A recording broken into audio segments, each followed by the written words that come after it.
चॅनलला सबस्क्राइब करा आणि बेल आयकॉनला प्रेस करा।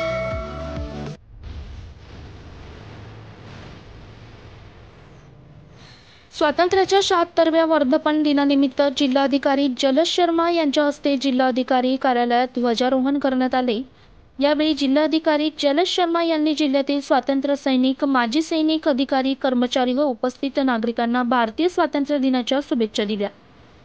यावेळी अपर जिल्हाधिकारी बाबासाहेब पारदे, सहाय्यक जिल्हाधिकारी तथा प्रकल्प अधिकारी जितीन रेहमान, निवासी उपजिल्हाधिकारी राजेंद्र वाघ, उपजिल्हाधिकारी नितीन कुमार मुंडावरे, भीमराव दराडे, डॉक्टर शशिकांत मंगरुळे, रवींद्र भारदे, सीमा अहिरे, शुभांगी भारदे, जिल्हा पुरवठा अधिकारी रमेश मिसाळ, जिल्हा नियोजन अधिकारी किरण जोशी, तहसीलदार परमेश्वर कासुळे, अमोल निकम, रचना पवार, मंजुषा घाटगे, वैशाली आव्हाड, विधी अधिकारी हेमंत नागरे, नायब तहसीलदार विजय कछवे यांच्यासह जिल्हाधिकारी कार्यालयातील अधिकारी, कर्मचारी, जिल्ह्यातील स्वातंत्र्य सैनिक, माजी सैनिक तसेच नागरिक उपस्थित होते।